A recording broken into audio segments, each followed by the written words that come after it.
Sound good on the stream side?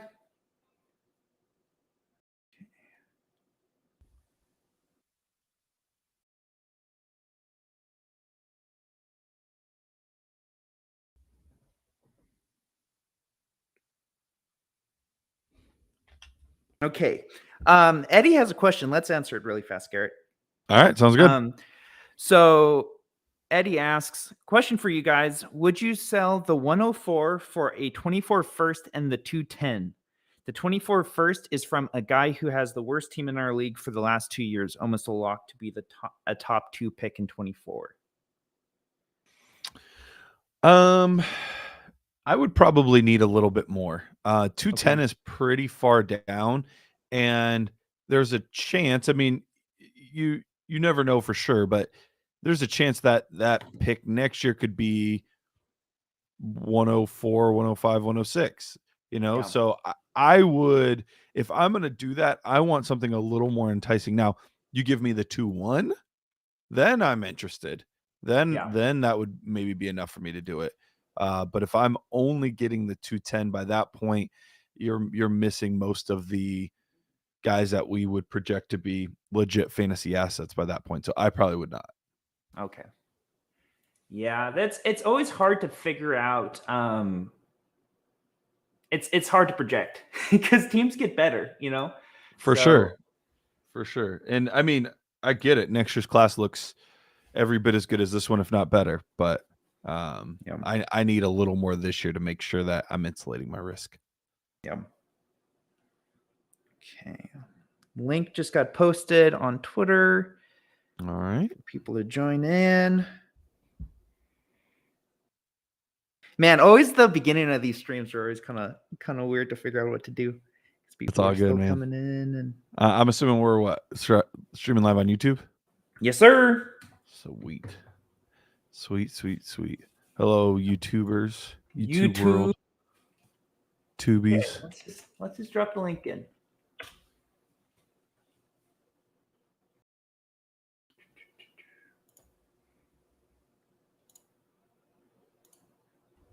Oh. There we go. The link is live.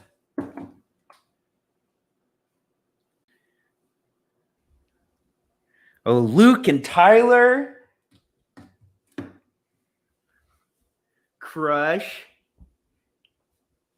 Oh man, I'm recognizing these names. Josh is always in here. We've got some regulars. Oh yeah.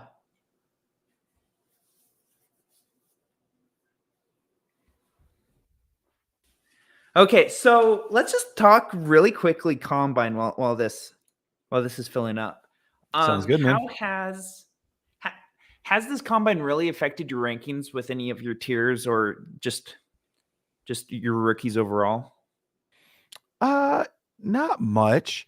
If anything, I use the Combine more as an eliminator more than I do something to like move people up. Like there are certain thresholds that just if they don't hit it, it's really tough unless they are truly special in a lot of other areas.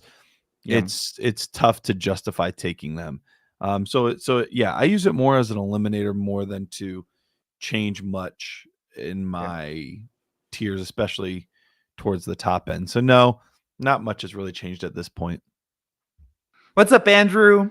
Yeah, so I guess my biggest question for you is Jordan Addison. Where was he? Mm-hmm. I would say other than like Boutique, he had a pretty bad combine, but are you just not reading into that because he had a back strain, or where are you at with that? Yeah, it didn't change things for me too much. He still had decent numbers. I get it that with his size, you wanted those numbers to be a little bit better than they were, but what showed up on tape is still legit. So it didn't. I had him at wide receiver 3. He's still going to probably be at wide receiver 3. So I don't think that's changing much for me. Yeah. What's up, Kevin? Okay, so we got a full draft. Let's start off. This is a super flex tight end premium PPR draft. So if anyone has any trade questions or just any thoughts on the draft overall, drop it in the chat. We'll get to it. And if we have time at the end of this mock, we'll get to some trade questions if anyone has anything. So let's start up. Sleeper says, "Are you sure?" I say okay. Josh is on the clock. Jared texted me. I don't know what he texted me about. He texted me too. I got it. Oh man. But so the 101 has to be that hasn't changed. No, it's still Bijan. Yep. You know, I know people have been infatuated with Anthony Richardson, and I get it. He has just absurd potential, just absolutely absurd potential. But with that being said, there's still a lot of risk there. So it really hasn't changed anything for me. I can't blame anyone for taking him early, but I like to play it safe. I mentioned it on the podcast last night. I like to play it safe with my early picks. I do not want to miss. Because when you miss on those early picks, it sets you back so far. So for me, he's QB3. I think we see some similar risk out of Will Levis. And yeah, I would probably be taking him at 1-4. That's probably where I'm comfortable taking him. Okay. Groovy Goober asks, been offered 3 24 firsts for 108, 112, and 113. Must be a 14-team league. Yeah, 14-team Superflex. Where are you at with that? 3 24 firsts for 108. By the way, I'm at 106. I'm picking Will Levis. Quarterback is too precious of a commodity to pass on, so I am drafting Levis at 106. Yeah, and so far, if you can't see the board, Bijan Robinson, C.J. Stroud, Anthony Richardson, Jahmyr Gibbs at 4, then Bryce Young at 5, which is lower than I've typically seen him, and then Will Levis at 6, and Jackson Smith and Jigba off the board at 7. What was your question again, Peter? So it's 3 late firsts. So it's 8th, 12th, and 13th pick for 3 24 firsts. Are they from bad teams that are groovy, or are they? Yeah, and I think that would be the biggest part. If you could see at least 2 of those being top 6 picks, top 7 picks if it's a 14-team league, then I think I would be willing to do that. The problem is if you have 3 firsts, chances are you're probably more of a rebuild team, and you're kind of just setting yourself back another year. So that is the tough part, is you're basically ensuring that you're going to have another year of being sucky. So that's the part that I struggle with on that. Yeah. But if you legitimately think 2 of those picks could be, Drake May and Marvin Harrison Jr., well, I think those guys are special enough talents that I'd be willing to do it. Yeah. Okay. Yeah, I'm willing to take a little bit more of a risk when it comes to when I'm getting multiple thirds. I don't know, when I'm getting 3 firsts, I'm willing to take that risk more than just one first. Because if I have 3, the chances are one of them is going to be, in theory. Okay, what are you looking at here? Charbonnet just went at 111. Yep. I'm not going to go by ADP.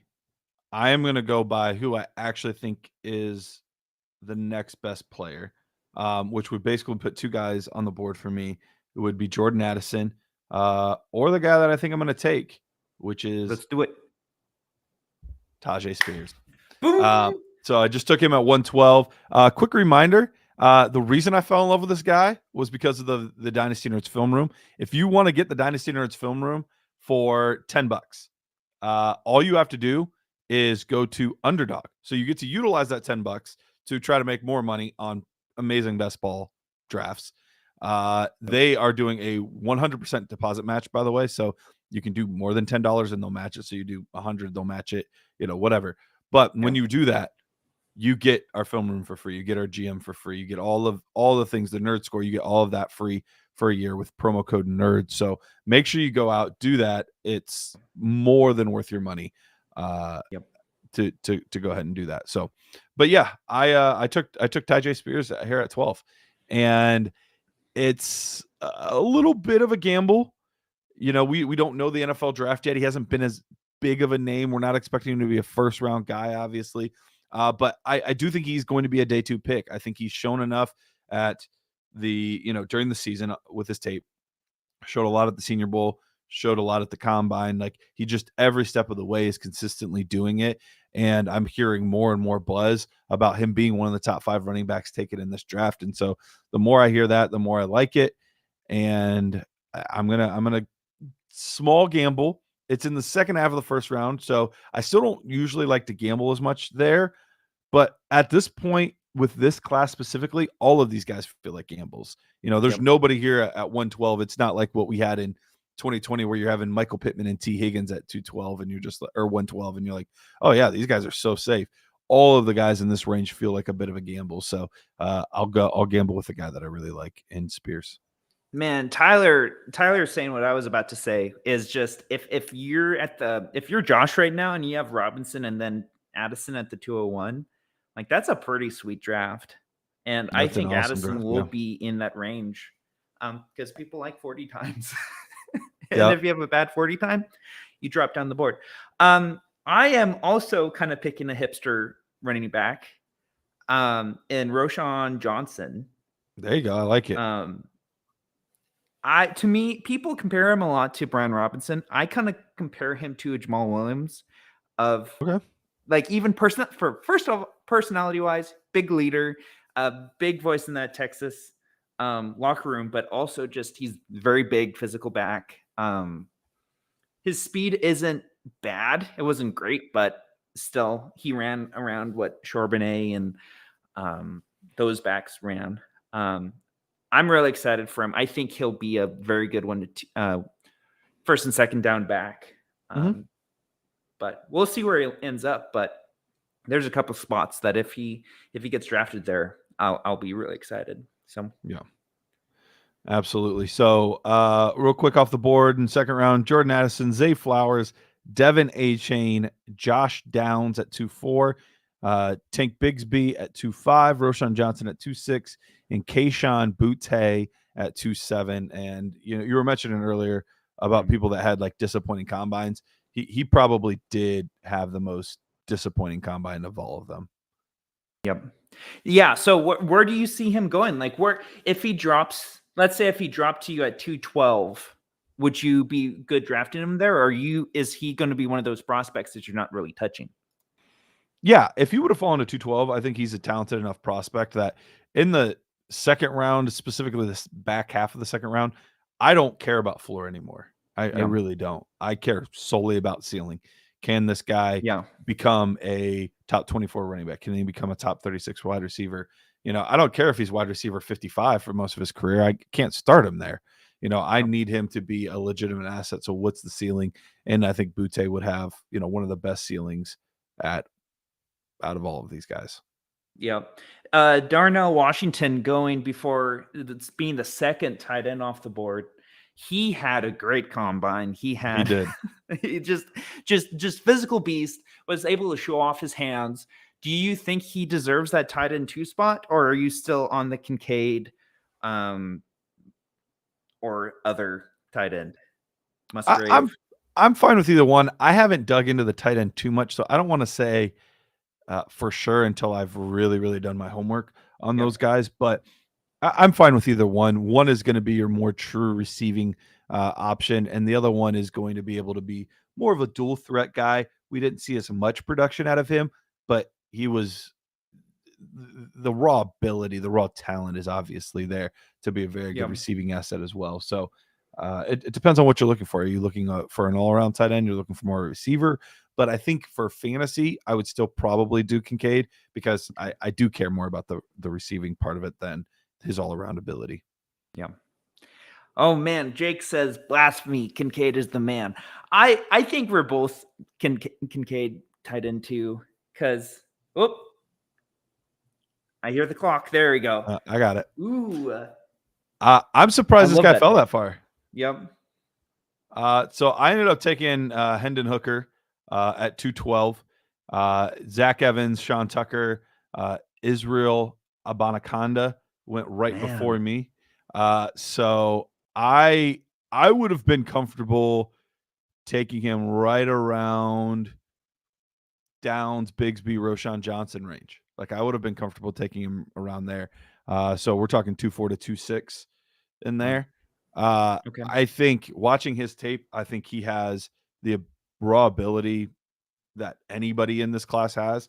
I know that we have the injury and he's a little bit older, and that's why he's going to be probably be pushed to the second round, maybe the third round, but I think he'll go in the second round of the NFL draft. And I mean, the guy threw only 2 interceptions this past year, put 5 touchdowns up against Alabama. Like, there's not much more that you can ask of this guy. He's proven, I think, everything you want to see. So the fact that he's still falling this far in rookie drafts is appalling to me. Like, I think it's such a good value. Yeah, I mean, he fits kind of what in today's episode of Dynasty Nerds, kind of what you were talking about, like quarterbacks who are going to be outside of round 1 picks, to like quarterbacks to target. You know, you aren't wanting to Yeah. target the oh man, even like the Kyle Trasks of the world when he was drafted. You know, you want those players with physical upside that just haven't quite showed it yet. Oh, Kendra Miller got took a couple picks before me. I was hoping he would fall. He Uh, was a value there, I think, at 3-4. he was. I think Miller was. I think Kincaid was. I had no problem with any of those guys. Like I probably would have pushed those 3 running backs that went at the end of the second round. I probably would have personally pushed those guys to the third round. Yeah. I am going and Musgrave too. That's that. Those were both of my picks. I'm just going to go with Tillman. Um, he, came into this year as a very highly rated wide receiver. And then someone with the name Jalen Hyatt showed up and started scoring a bunch of touchdowns. So I'm still sticking with his what he's shown in the past, and I think at the 3.6, that's a really good value there.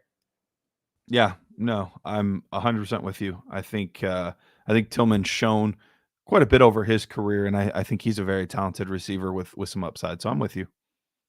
Oh man, yeah, Kincaid falling to the third. I have not seen that at all come close to. I think in the last ones we did, Kincaid actually went ahead of Mayer. So that's Wow. interesting to see. Do you think Mayer belongs in the first of these rookie drafts, or especially in tight end premium? He's not as dominant as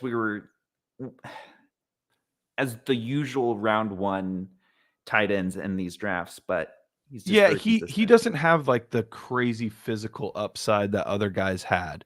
And Yeah. I think most people, maybe not everybody, but I think most people kind of knew that going in, that he wasn't necessarily like this physical specimen like Kyle Pitts was, or Yep.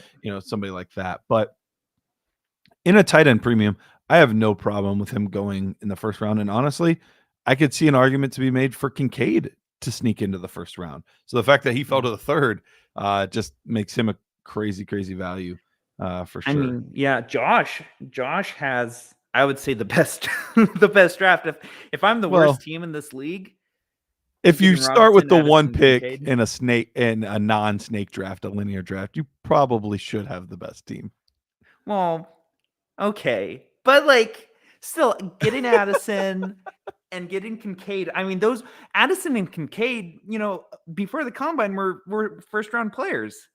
You know what I mean? So Yeah. getting them in the second and third rounds, I mean, that's pretty good value. And yeah, I get it, but Yeah. Josh, It's you were the worst team, probably so you should be getting the best players. So you were the worst. Just so you know, you finished last. all right. Um, Go ahead. yeah, okay, Raheem Jarrett. Let's talk about this guy. All right. So this is more of me going after a guy that I really like. I've liked Raheem Jarrett for most of his career. He was a highly rated Devi asset, originally had committed to LSU, then decommitted, ended up going to Maryland. And Maryland's passing offense just wasn't special. Like it Yeah. wasn't very good. They had flashes with him and DeMoss, and they did some things, but he doesn't have like these eye popping numbers. But I do like looking at these guys that were solid over the course of their college career, but maybe external circumstances just didn't quite work in their favor. But they still showed enough where I still really liked them. But they had that high pedigree from their high school days coming out, and that's what Jarrett has. And honestly, it kind of reminds me a lot of a guy that also went to Maryland, that also had very good pedigree, that Ooh. also didn't produce as well as we thought and fell in the draft, and Stephon Diggs. So I think Raheem Jarrett right now is one of the better kept secrets in this class. Well, yeah, I remember. So every year when I'm getting ready to like start doing cut ups for the film room, we have a priority list. And at the very beginning of this year, I think Jarrett was like a tier 1 priority level.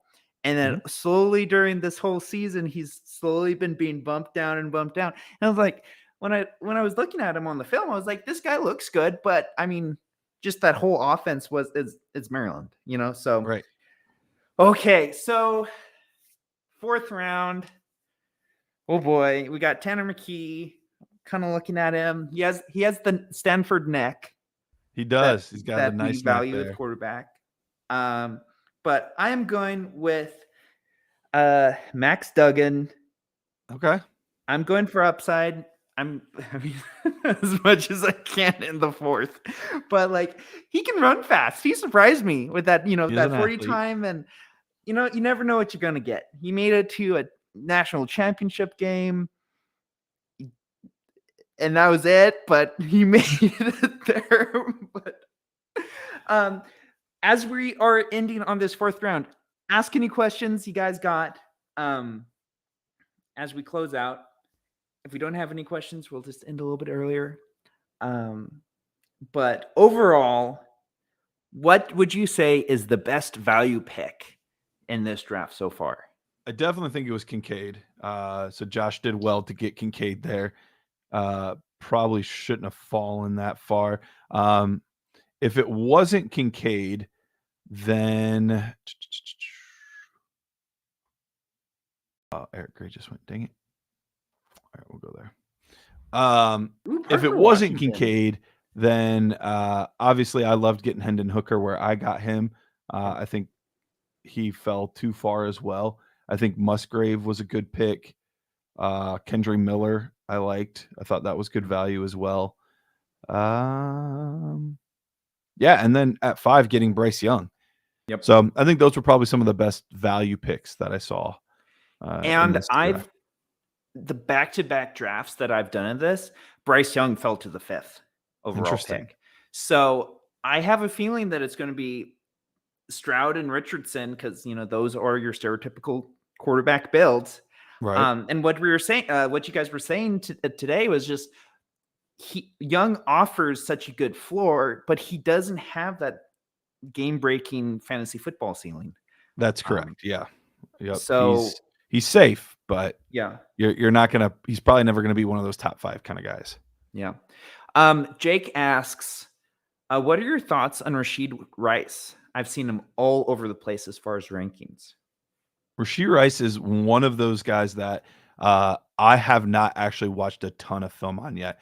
I've watched a decent amount of the wide receivers, and I've watched basically all of the running backs. But Rice has not. I've not watched him yet, so I'm gonna withhold judgment on him until I know for sure, because that's one of the things that I hate doing, and I don't like it when I see other people do it, where it's like you clearly did not watch enough on him or get enough information on I him to read a talk about Twitter him. thread about it. That's about it. Yeah. Yeah, so I don't want to say anything just yet. Yeah. But obviously, within the next few weeks here, we will be covering him, and I'll have quite a bit to say then at that point. Yep. MB Dubs 44 asks if Izzy, Kendra, and Tucker perform well at their respective pro days, where are you slotting them in your running back rankings? And just talk a little bit about Sean Tucker. He's kind of another name that has had a lot of variability when it comes to rankings. Yeah, I am. I talked about this on what podcast, the Rookie Fever podcast a couple weeks ago. I wanted to really like Sean Tucker. I really wanted to. I had him. If you guys remember the way too early draft, I drafted him as the third running back off the board. Like I really wanted to like him, but that's why we emphasize so much watching the tape. That's why we emphasize, getting in and taking a look at these guys or going through the analytical profiles if you're more an analytics guy or, whatever. But for me, once I watched the tape, I was extremely underwhelmed. I saw little to no power. I saw a propensity to want to bounce everything to the outside all the time. I thought the vision was lackluster. I thought for somebody that was a track guy, his top end speed was fine, but it wasn't special by any stretch of the imagination. And I think he even weighed in less than we thought.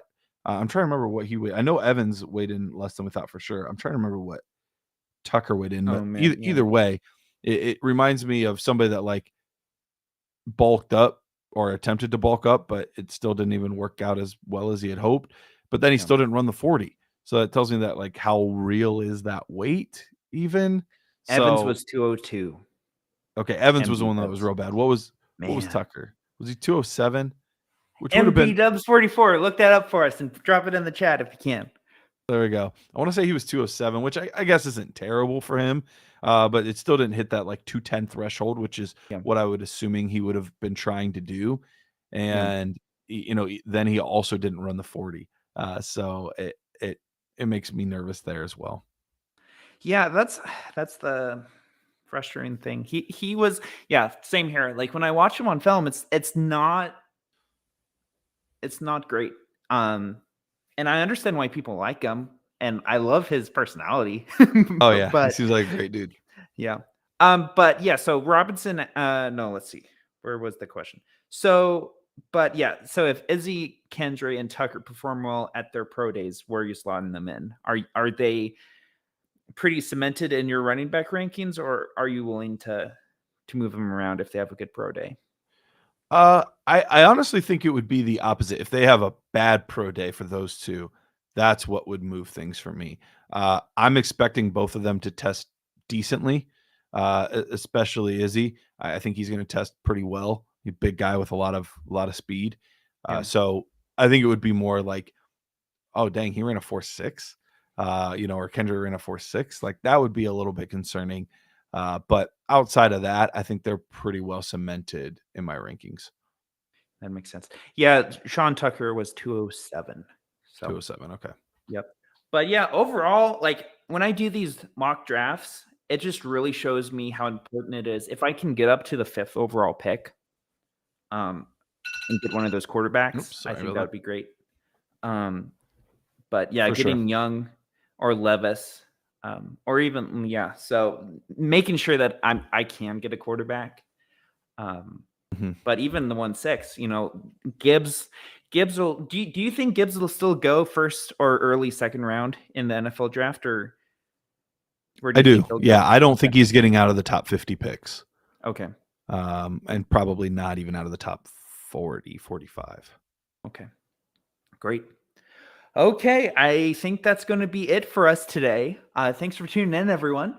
And remember to get a free year of Dynasty Nerds membership. Use promo code NERDS when you sign up with Underdog Fantasy and deposit at least $10, which turns into $20.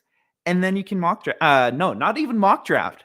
You can draft with us with Best Ball and win even more money. And then also, if Underdog is not available in your state, use promo code FILM15 for an extra 15% off your membership and get access to our film room, our Dynasty GM, or Nerd Score. How's the Nerd Score going? It's going well, man. The running backs are pretty much done. Okay. Got a couple guys still to finish up, but running backs are pretty much done, and then we'll be getting into these wide receptors. Ooh, what was your biggest surprise with the running back Nerd Score? Was it Sean Tucker? Sean Tucker, how low it was, I think was probably the biggest surprise. And I think we'll talk about it more because we're actually going to do a show, a release show this year for the Nerd Score. Jared Wackerly and myself are going to kind of reveal all the players, where we had them individually, where we had them together, all that stuff. But we are pretty far apart on Roshan Johnson. So that'll be an interesting conversation point between the two of us. Oh man. Because usually we're fairly close, within like 2 or 3 points. And often we're at like almost identical. So this was one of the biggest discrepancies that we've had. Who was on which side, or is that going to be a teaser? No, I can tell you. I am on the higher side. Okay. Jared is on the lower side. Okay. Well, yeah, running back versus ex-quarterback. So we all know who gets the tiebreaker there when it comes to running back rankings. So that's right. But okay, thanks for tuning in, everyone. This was a blast. And we'll talk to you guys later. See ya.